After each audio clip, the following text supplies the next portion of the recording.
गूंगी बहू, अंधी सास। एक परिवार में 5 लोग थे। ओम प्रकाश, उनकी पत्नी सुमित्रा, बहू भावना, बेटा राहुल और एक थी उनकी बेटी प्रियंका। वैसे तो ओम प्रकाश और सुमित्रा के घर में सब कुछ ठीक ठाक था, लेकिन सुमित्रा की एक आदत थी। घर में कुछ भी गलत या सही हो तो वो किसी से कुछ नहीं कहती। और भावना स्वभाव की इतनी सीधी सादी थी कि अगर कोई उसके साथ गलत भी करता तो भी वो उसे कुछ नहीं कह पाती। इसी के चलते प्रियंका और राहुल घर में मनमानी चलाते रहते, क्योंकि घर को संभालने वाली औरतें इस तरह से रहती थी जैसे वो गूंगी और अंधी हो। माँ, मैं अपनी सहेलियों के साथ पिकनिक पर जा रही हूँ। ठीक है बेटा, चली जाओ। और मुझे आने में रात हो जाएगी, देर से ही आऊंगी मैं। अच्छा, कोई बात नहीं बेटा। भावना, तुमको एक बार में समझ में नहीं आता क्या? नाश्ते में फिर से पराठे बना के रख दिए। कितनी बार तुमसे कहा है कि मेरे लिए ढंग का नाश्ता बनाया करो। ठीक है जी, आगे से ध्यान रखूंगी। अरे ये बहू से किस तरह से बात कर रहे हो तुम राहुल? अरे तो और क्या करूं पापा, इसको कही बात एक बार में समझ में ही नहीं आती। सुमित्रा, तुम अपने बेटे को समझाते क्यों नहीं? बहू से बात करने का ये क्या तरीका है? अरे जिसकी जैसी मर्जी आए करो, मुझे क्या। भावना बेटा, तुम भी तो कभी कुछ कहा करो। इस तरह क्यों सबकी बातें सुनती रहती हो? कोई बात नहीं पापा जी, सब ठीक है। रात को काफी देर तक प्रियंका घर नहीं आती और जब वापस लौट कर आती है तो एक लड़की के साथ बाइक पर बैठकर सुमित्रा और भावना दोनों ही प्रियंका को लड़की के साथ देख लेते हैं। आज तो जोर से डांट पड़ने वाली है, लेकिन मैं डर क्यों रही हूँ? माँ तो सब कुछ देखकर भी अंधी बनी रहती है।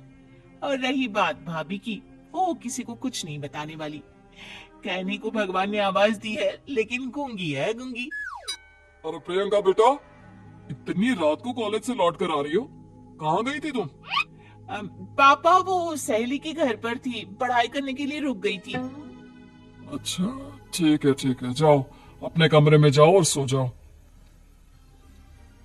सुमित्रा ने अपनी बेटी को एक लड़की के साथ इतनी रात को आते देखकर भी उससे कुछ नहीं कहा और भावना ने भी इस बारे में किसी से कोई बात नहीं की। कुछ दिनों के बाद मामा जी का फोन आया था। उन्होंने प्रियंका के लिए कोई रिश्ता ढूंढा है। लड़के वाले उसे देखने आ रहे हैं। अरे मुझे नहीं करनी शादी वादी, किसी लड़की को बुलाने की कोई जरूरत नहीं है। ये तुम क्या कह रही हो प्रियंका बेटा? तुम्हारी शादी की उम्र हो चली है और तुम्हारे मामा जी ने बहुत अच्छा रिश्ता बताया है। पापा, अब जिद क्यों कर रहे हैं? और आप क्यों मेरी मर्जी के खिलाफ शादी कराना चाहते हैं? अरे माँ, इसको समझाइए ना। आपकी बेटी, आप तो बस चुपचाप सब कुछ होते हुए भी देखती रहती हैं। अरे तो क्या कहूँ, और मेरे कहने से क्या हो जाएगा? वैसे भी गलत क्या हो रहा है, सब कुछ सही तो है। भावना बहू, देखो तो प्रियंका हमारी बात नहीं समझेगी, लेकिन वो तुम्हारी हम उम्र है। क्या पता तुम्हारे कहने से उसे कुछ समझ में आ जाए। नहीं पापा जी, मेरे कहने से कुछ नहीं होगा। मैं प्रियंका को कैसे समझा सकती हूँ? वो ननद है मेरी, कहीं मेरी किसी बात का बुरा मान गई तो? सुमित्रा और भावना में से कोई भी प्रियंका को कुछ नहीं समझाता। इस बात से राहुल और ओम प्रकाश जी दोनों ही परेशान हो जाते हैं।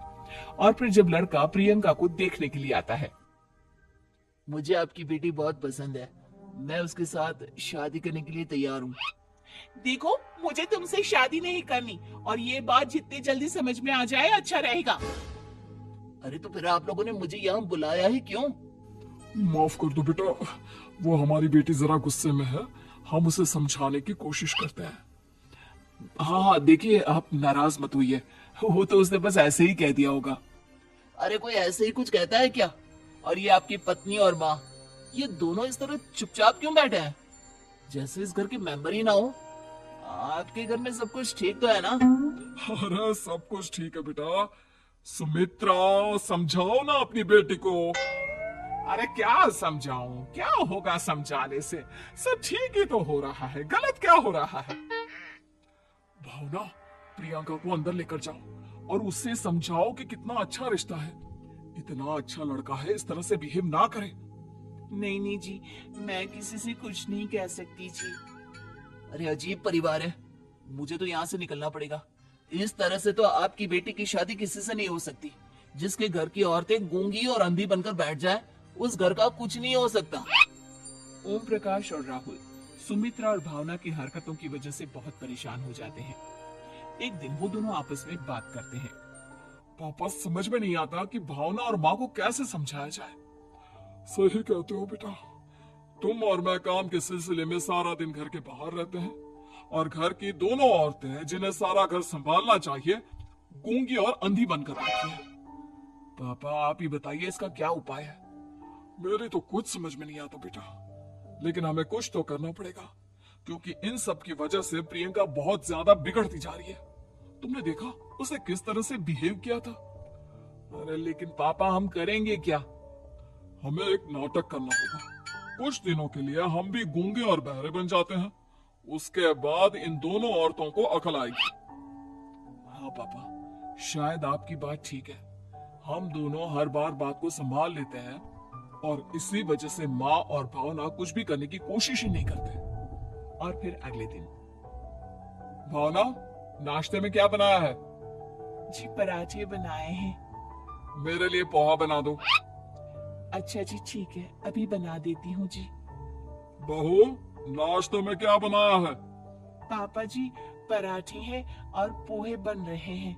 और बहू, मुझे तो उपमा खाने का मन था, मेरे लिए उपमा बना दो। ठीक है पापा जी, अभी बना देती हूँ। भाभी जल्दी से जरा मेरा कॉलेज का टिफिन तो पैक कर देना। और सुनो, मुझे ना भिंडी की सब्जी खाने का मन है। सुमित्रा चुपचाप बैठी बैठी सब कुछ देख रही थी। उसने किसी से कुछ भी नहीं कहा और ये देखकर भावना को मन ही मन गुस्सा आ रहा था, लेकिन वो किसी से कुछ नहीं कह रही थी। उसे लग रहा था कि ओम प्रकाश जी जो हमेशा उसकी साइड लेते थे वो भी आज चुपचाप बैठे हुए थे। शाम के वक्त प्रियंका अपने बहुत सारे दोस्तों को लेकर घर आती है और उधर दूसरी तरफ से राहुल भी अपने ऑफिस के दोस्तों को लेकर घर आ जाता है। प्रियंका अपने कमरे में तेज म्यूजिक चलाकर डांस करती है और राहुल अपने दोस्तों के साथ बैठकर जोर जोर से हंस रहा था। प्रियंका और राहुल मिलकर पूरे घर को अस्त व्यस्त कर देते हैं, लेकिन भावना उनसे कोई शिकायत नहीं करती और सुमित्रा जी भी चुपचाप बैठी रहती है। लेकिन भावना और सुमित्रा के अंदर का गुस्सा धीरे धीरे बढ़ रहा था।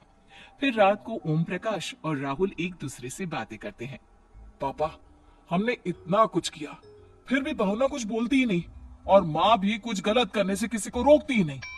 तुम चिंता मत करो बेटा, इन दोनों के अंदर का गुस्सा भर रहा है और बहुत जल्दी बाहर आने वाला है। अगले दिन, अरे बहू, ये कपड़े धुले हैं या गंदे हैं? पापा जी कपड़े तो मैंने धोकर ही आपकी अलमारी में रखे थे। मुझे तो साफ नहीं लग रहे, एक बार और धो देना। प्रियंका, मैं सोच रहा था कि तुम्हें उस लड़के से शादी नहीं करनी है ना, मत करो। एक काम करो, वैसे भी क्या रखा है शादी वादी में, तुम्हें जो लड़का पसंद है उसके साथ जाकर कोर्ट मैरिज कर लो। इस बार ओम प्रकाश और राहुल की बात सुनकर भावना और सुमित्रा के अंदर का गुस्सा जाग उठता है। मैं किसी से कुछ कहती नहीं जी, इसका मतलब ये है कि आप लोग मुझे परेशान करते ही रहेंगे। कल चार बार मुझसे नाश्ता बनवाया, आज पापा जी मुझसे धुले हुए कपड़ों को बार बार धुलवा रहे हैं। अरे मैं इंसान हूँ जी, कोई मशीन नहीं हूँ।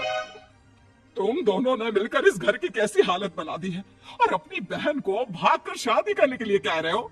तुम भाई हो या दुश्मन? ओम प्रकाश और राहुल जोर जोर से हंसने लगते हैं। अरे इसमें हंसने की क्या बात है? हम लोग यहाँ इतने परेशान हो रहे हैं जी, तुम लोगों को ऐसी हरकत करने के बाद भी हंसी आ रही है।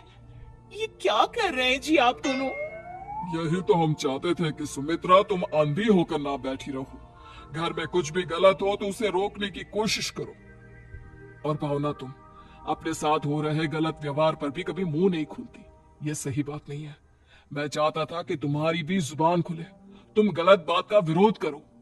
गूंगी बहू और अंधी सास की ये जोड़ी इस घर में अब नहीं चलेगी।